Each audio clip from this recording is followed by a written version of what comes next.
a German manufacturer with minimalist styling, and it doesn't come from Nomos, Sternglas, Young Hands or Meistersinger. Move over boys, there's a new brand in town.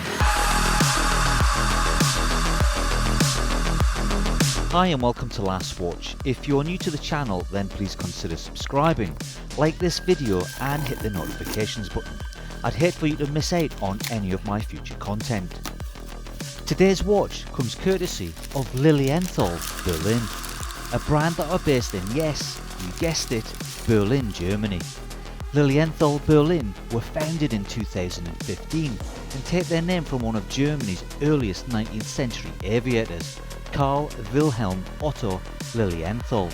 The ethos behind the brand is understated urban design, quality, longevity and sustainability. Qualities that a lot of European brands are pushing quite heavily. The sustainability angle seems very popular. After all, having green credentials is good for the planet, PR and more importantly, sales. When Lilienthal first approached me about a possible collaboration, I had a quick look at their website and nearly discounted them as just another fashion brand, which I know you guys hate. Luckily, I noticed that their watches are actually made in Germany. That's more than enough reason to get one in for review.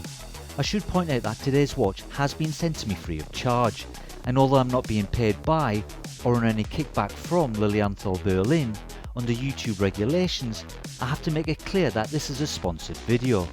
Regardless of that fact, I will as always give a fair and impartial review. Lilienthal Berlin watches are predominantly quartz, albeit a Swiss quartz from Ronda.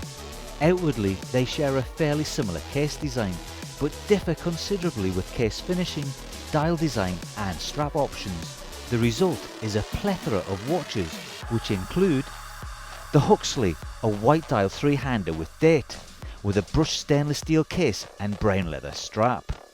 The all-blue L1 with small seconds. An all-black limited edition Solar on black leather. And a chronograph with a meteorite dial. I was almost tempted by one of their themed watches, such as their 5 to 12, which references the global ecological countdown. The rainbow, which is a celebration of diversity.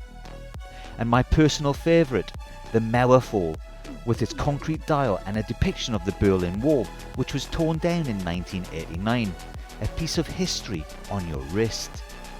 In any case, I didn't choose any of those quartz options because Lilienthal also sell mechanical watches. This is the award-winning all-silver Zeitgeist Automatik, powered by the Sellita SW200.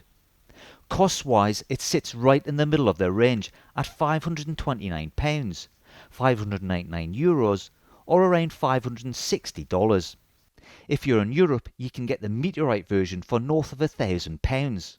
Well, actually, it's £1,100 or €1,200. Sadly, that option is not available to customers in the USA. The only way you'll get one past customs is if it breaks through the atmosphere and lands in your backyard.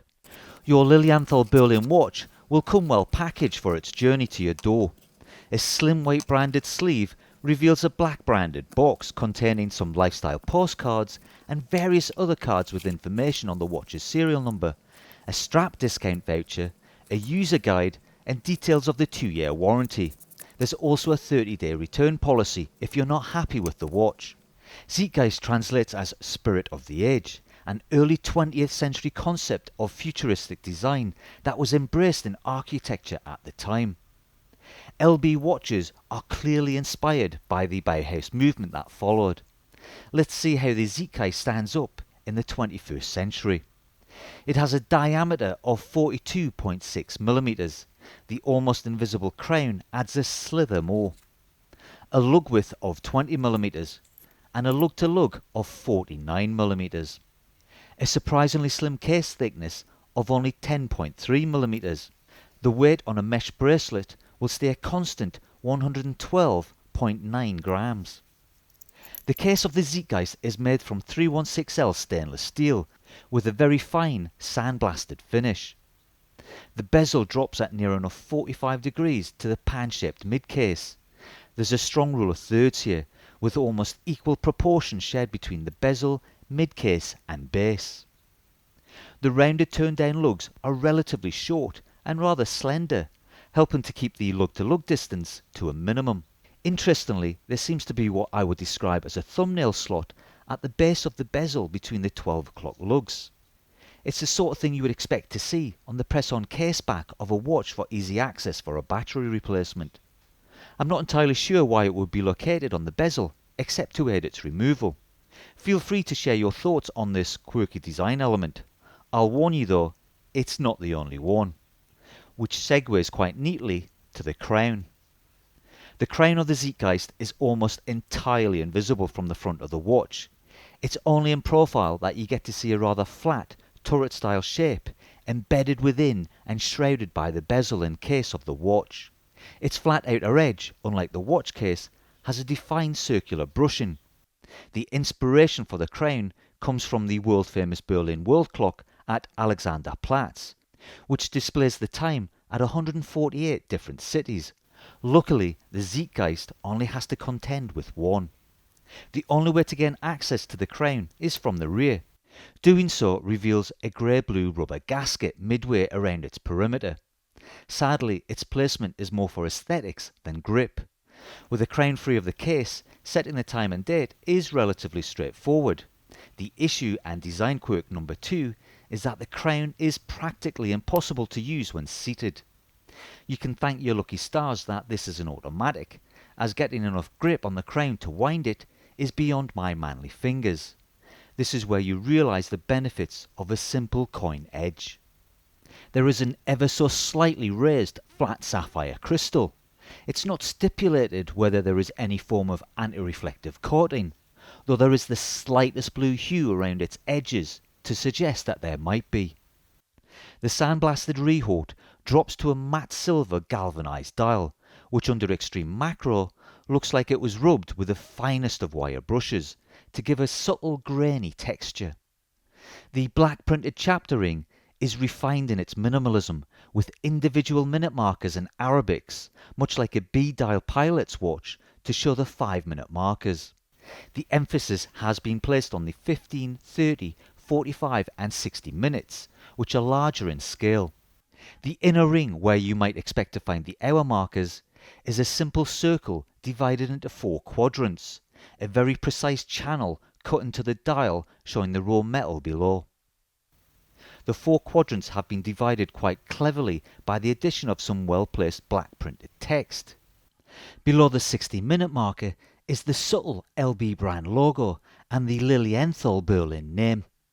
The 45 and 15-minute positions bear the Zeitgeist and Automatik text. A rather well-placed round-edged square date window sits at the 30-minute position. It has crisp black Arabics on a white date wheel. There is some additional text at either side of the 30-minute marker, made in Germany. All Lilienthal Berlin watches are designed in Berlin and made in Germany, something that Lilienthal draw reference to, but don't particularly shout about. They prefer a more subtle approach. Something that the Zeitgeist does very well. The font used on the dial is the same style used on every Berlin street sign. This watch shouts, "Ich liebe Berlin," but it does so ever so quietly. The hour and minute handset are exquisitely sandblasted silver slim pencil shapes, each navigating their respective A or B dial equivalents. They have a centre core of superluminova. I'll drop in a loom shot here, but it's nothing to get excited about. It's definitely more of a novelty. The stick seconds hand is a blasted baby blue in colour, which tracks the minute markers admirably. The only splash of colour in an industrial landscape. The rear of the case adds some much needed contrast to the watch's design. Unfortunately, it's out of view. The case back has a rear plate held in place with 4 screws, at the heart of which is a porthole window display case back. On view is the Sellita SW200, which is fundamentally a copy of the ETA 2824 and still defined as a Swiss movement. The SW200 has 26 joules and ticks at 28,800 beats an hour, It has a power reserve of 38 hours and a rated accuracy of between plus or minus 12 to 30 seconds per day. This one is running at minus 6 seconds per day. The movement, much like the watch, has an industrial look about it, but Lilienthal have gone to the effort of decorating that rotor with a brushed black coating and engraved LB logo. Around the perimeter of the display caseback, we have quite a lot of information. Double lines of text proudly telling us about the watch's Swiss movement in sapphire crystal, its water resistance to 5 atmospheres and stainless steel construction. Yes, that nearly passed me by. The Zeitgeist has 50 meters of water resistance, a little better than your basic 30. There's the model name, reference and serial number. All of this text is read from the outer edge to the case inwards, except that is for what Lilienthal deem most important, its design and build location, which are orientated to be read in a regular fashion when you turn the watch over from telling the time. The bracelet of the Zeitgeist is in keeping with the current trend for everything mesh. It's a quality piece of interwoven stainless steel that fits well with the clinical minimalism of the watch. Its straight ends start at 20mm between the lugs, and it doesn't deviate one jot along its length. The tail end is capped with a forged flush fitted smooth stainless steel edge. There's an easy to adjust sliding locking mechanism that can be fixed at various ribs along the back of the bracelet. The logo branded sandblasted hooking clasp clips into place and then is secured with a locking fold over hinge. It's a nice touch, a double layer of security which is etched with the Lilienthal Berlin name. The Zeitgeist is unmistakably German with its very precise design and build quality. Like many of its countrymen, it follows an uncluttered Bauhaus aesthetic. I could easily see this being worn on the wrist of someone who wears a lab coat, works in design, or dabbles with the arts.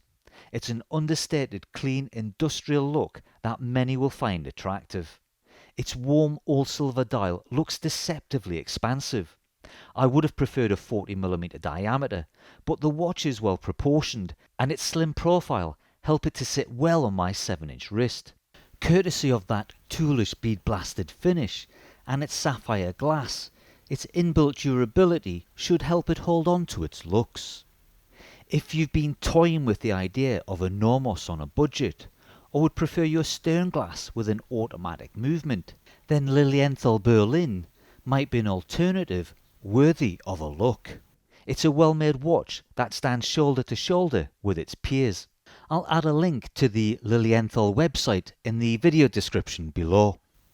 Unfortunately, the Zeitgeist doesn't get a free pass. The finesse is a little flawed. Its slender silver hands on a silver dial can be somewhat hard to read, and the lume is a little pointless. That unique recessed crown is an absolute nightmare and virtually impossible to wind. It's funny how you don't miss things until they're gone. I think the Zeitgeist would be a much better watch with a traditional crown. Just give me something I can grip. I should also point out that this is the second Zeitgeist sent to me by Lilienthal. The first one gave up the ghost a week or so after delivery. However, that's more the fault of Sellita than Lilienthal. And why is a company with eco-friendly credentials placing lifestyle postcards in their packaging? This is the 21st century, the digital age. When was the last time anyone sent a postcard? The all-silver Zeitgeist was entirely my choice, as I thought I would show you the best of what Lilienthal have to offer. And a Swiss movement with a bracelet seemed like a no-brainer. However, its barren landscape may benefit from a touch of colour, a vintage brown or possibly blue leather strap to complement that second's hand. All of which are actually options on their website, and they all come with quick release spring bars. Maybe I should have been more adventurous with my choice. As well as the Zeitgeist, Lilienthal Berlin have some very attractive striking designs with a familiar individuality. If you'd prefer not to fight with their non-existent crowns, then I would definitely consider checking out their more affordable Ronda powered quartz lineup. Let me know what you think of the Zeitgeist, or if any of LB's other watches have caught your eye. I will as always look forward to reading your comments below.